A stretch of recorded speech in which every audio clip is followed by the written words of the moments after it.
हजारीबाग के डुमरौन गांव में शिवरात्रि पर हुए विवाद के बाद प्रशासन की मौजूदगी में दोनों पक्षों के बीच आपस में बैठक हुई थी। बैठक में तय किया गया था कि वहां स्कूल के ऊपर बनी अवैध मीनार और जो झंडा लगा हुआ है उन दोनों को हटाया जाएगा और पुलिस की मौजूदगी में दोनों ही चीज़ों को आज हटाया जाना था, लेकिन वो देर होता गया और जब मीनार हटाने की तैयारी हो रही थी, वहां पर जेसीबी गाड़ियां और तमाम मजदूर बुला लिए गए थे, तब अचानक प्रशासन की तरफ से एक संदेश आया और एसडीओ के आदेश पर मीनार हटाने से रोक लगा दी गई है। बाद में उन्होंने क्या कुछ बताया, पहले दिखाते हैं हम रिपोर्ट की क्या कुछ वहां हुआ है। देखिए, हजारीबाग के इचाक प्रखंड के डुमरौन में महाशिवरात्रि के दिन दो संप्रदाय के बीच जो झड़प हुआ था वो आपने देखा था। कैसे दो संप्रदाय एक झंडा और उस पर लग रहे लाउड स्पीकर को लेकर आपस में उलझ गए थे। दोनों ही संप्रदाय के अपने अपने आरोप थे। एक संप्रदाय का जहां आरोप था कि स्कूल के गेट पर मीनार बना दिया गया है, उससे उन्हें आपत्ति थी, तो दूसरे संप्रदाय ने आरोप लगाया था कि महाशिवरात्रि के दिन हिंदुस्तान चौक पर झंडा लगाकर उसमें लाउड स्पीकर बजाया जा रहा है, जिससे उन्हें आपत्ति थी। हालांकि यह मामला काफी सुर्खियों में रहा था, लेकिन इसके बाद दोनों ही संप्रदाय ने आपस में बैठक की थी और आज वह दिन था जब वहां से दोनों ही संप्रदाय अपने अपने धार्मिक चिन्ह को हटाने वाले थे। एक संप्रदाय जिसका स्कूल के गेट पे मीनार बना हुआ था उसे भी हटाया जाना था, तो वहीं दूसरे संप्रदाय के द्वारा हिंदुस्तान चौक पे लगाया गया भगवा झंडा को भी हटाया जाना था।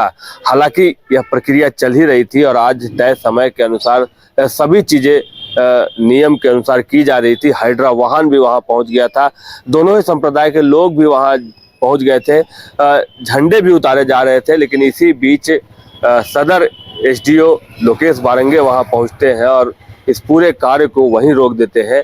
जब हमने उनसे टेलीफोनिक बात किया कि किस कारण से यह जो पूरा चीज हो रहा था उसे आपने रुकवाया है, क्योंकि दोनों संप्रदाय ने आपसी सहमति से इसे हटाने का फैसला लिया था, तो उन्होंने कहा कि एक संप्रदाय के द्वारा कुछ दिनों का समय मांगा गया था, तो इन्होंने 2 दिनों का समय उन्हें दिया है। 2 दिनों के बाद फिर से यह प्रक्रिया पूरी की जाएगी। लेकिन फिलहाल जिसके लिए आज सभी को इंतजार था कि जिसके कारण यह सांप्रदायिक घटना हुई थी, वो दोनों ही संप्रदाय मिलकर उस दोनों ही अपने अपने धार्मिक चिन्ह को हटा रहे थे, उसे हटाया जा रहा था। तो कहीं ना कहीं इस पूरे जो सांप्रदायिक माहौल जिसके कारण बिगड़ा था उसे हटाया जा रहा था। एक अच्छी पहल की जा रही थी, लेकिन फिलहाल अभी वह रुक गई है। हालांकि अब देखना यह होगा कि इस पर आगे फिर क्या कुछ कार्रवाई होती है, क्योंकि टेलीफोनिक वार्ता में एसडीओ ने बताया कि 2 दिनों का समय उन्होंने दिया है, तो 2 दिनों का इंतजार है। अब देखना यह होगा कि 2 दिनों के बाद इस पर आगे क्या कुछ कार्रवाई होती है। Shashank Shekhar, voice scope, Hazaribagh.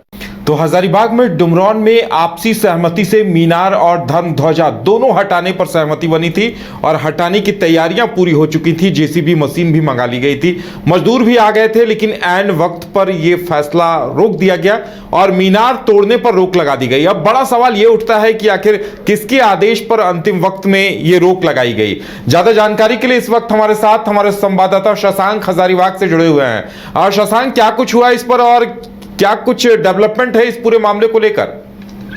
देखिए उदय, कल ही दोनों संप्रदाय ने आपस में बैठक करके फैसला लिया था कि जिसके कारण ये सांप्रदायिक घटना हुई है, दोनों संप्रदायों के बीच उस चीज को वहां से हटा दिया जाएगा, यानी कि जो स्कूल के गेट पे मीनार बना हुआ है उसे जी। और वहीं पे हिंदुस्तान चौक पे जो झंडा लगाने के लिए पिलर खड़ा किया गया था और जिसपे साउंड सिस्टम लगाने का विरोध हुआ था, उसे वहां से हटा दिया जाएगा। कल ये फैसला लिया गया था। आज तय समय पे वहां पे मजदूर भी पहुंच गए थे, हाइड्रा मशीन भी पहुंच गई थी, लेकिन एन वक्त पे वहां पे हजारीबाग सदर एसडीएम लोकेश बारंगे पहुंचते हैं और वो इस पूरी प्रक्रिया को रोक देते हैं। उनका कहना था कि जैसे हमने उनसे टेलीफोनिक बातचीत की तो उन्होंने कहा कि इस पूरे मामले में एक पक्ष का आवेदन आया है और 2 दिनों का उन्होंने समय मांगा है, इसलिए इस पे रोक लगा दी जाती है। एक अच्छी पहल गांव वालों ने आपस में मिलकर की थी, इस पर जिला प्रशासन का शायद उन्हें सहयोग नहीं मिला और इसे रोक दिया गया है। और अब इस पूरे मामले पर हजारीबाग सांसद मनीष जायसवाल ने भी अपनी प्रतिक्रिया दी है। उन्होंने कहा है कि अगर भविष्य में वहां लॉ एंड ऑर्डर खराब होता है, चूंकि एक अच्छी पहल की जा रही थी गांव वालों के द्वारा, अगर वहां पर भविष्य में लॉ एंड ऑर्डर खराब होता है तो इसके लिए पूरी तरह जिम्मेवार सदर एसडीएम लोकेश बारंगे होंगे, क्योंकि उन्होंने जाकर वहां पर इसे रोका है। उन्होंने यह भी आरोप लगाया है कि यह पूरे जो घटनाक्रम है इस गांव वालों के फैसले के, जिसमें उन्होंने एक अच्छा फैसला लिया था उसे रोकने का, जो निर्णय जिला प्रशासन ने लिया है, रांची में बैठे, उन्होंने किसी का नाम नहीं लिया है, लेकिन उन्होंने इशारों में कहा है कि रांची में बैठे आकाओं को खुश करने के लिए यह सब किया गया है। फिलहाल अब देखना यह है कि आगे इसमें क्या कुछ होता है, क्योंकि अब इस पे बीजेपी हमलावर हो गई है। बीजेपी का कहना है कि जैसा कि मनीष जायसवाल ने कहा कि गांव वालों का एक अच्छा फैसला था जिसके कारण ये सांप्रदायिक घटनाएं हो रही थी, उसे ही गांव वाले वहां से हटाना चाहते थे। उन्होंने यह भी सवाल खड़ा किया है उदय कि जिस प्रकार से एसडीएम का यह भी कहना है कि यह जो पूरी प्रॉपर्टी है जिसपे मीनार बना है वो प्राइवेट प्रॉपर्टी है, तो फिर उन्हें यह भी जांच कर लेना चाहिए कि उस प्राइवेट प्रॉपर्टी पे सरकारी स्कूल कैसे खुल गया, वहां पर सरकारी पैसे से उस स्कूल का बाउंड्री वॉल कैसे बनाया गया। उन्होंने यह भी सवाल खड़ा किया है कि उन्हें यह भी जांच करना चाहिए कि वहां पे जो टीचर पढ़ा रहे हैं उनको सैलरी कहां से आ रही है, सरकारी सैलरी उन्हें क्यों मिल रही है। इन सब चीजों का सवाल हजारीबाग सांसद मनीष जायसवाल ने खड़ा किया है। उन्होंने बड़ा आरोप लगाया है, सीधा तौर पर उन्होंने कहा है कि जो लॉ एंड ऑर्डर ठीक करने का गांव वाले कोशिश कर रहे थे उसे जिला प्रशासन ने ठीक नहीं होने दिया है। अगर भविष्य में लॉ एंड ऑर्डर पर सवाल खड़ा होता है तो उसके लिए जिला प्रशासन यानी एसडीएम जिन्होंने काम रुकवाया है वो जिम्मेवार होंगे। बिल्कुल, देखिए शशांक, ये सवाल तो उठता ही है। हजारीबाग सांसद जो कह रहे हैं कि जब दो समुदाय आपस में तैयार थे और दो समुदाय जिन्हें रहना है वहां जो आपस में गांव में आपस में कहा जा सकता है कि प्रेम और सौहार्द बनाए रखना चाहते हैं, वो अगर धर्म ध्वजा और मीनार दोनों हटाना चाह रहे थे तो प्रशासन ने क्यों रोका। और देखिए इस पर आम लोगों की क्या कुछ प्रतिक्रिया सामने आई है शशांक?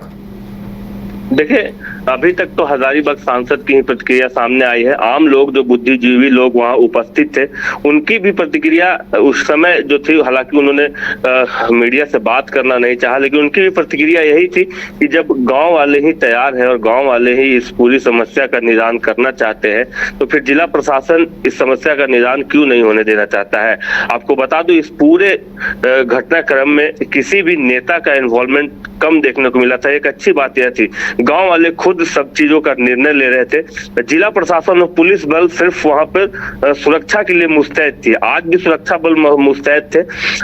हालांकि जब तक एसडीएम वहां नहीं पहुंचे थे तब तक सुरक्षा बल सिर्फ सुरक्षा देने का काम कर रहा था। सारा काम गांव वाले खुद कर रहे थे, दोनों संप्रदाय के लोग मिलकर कर रहे थे।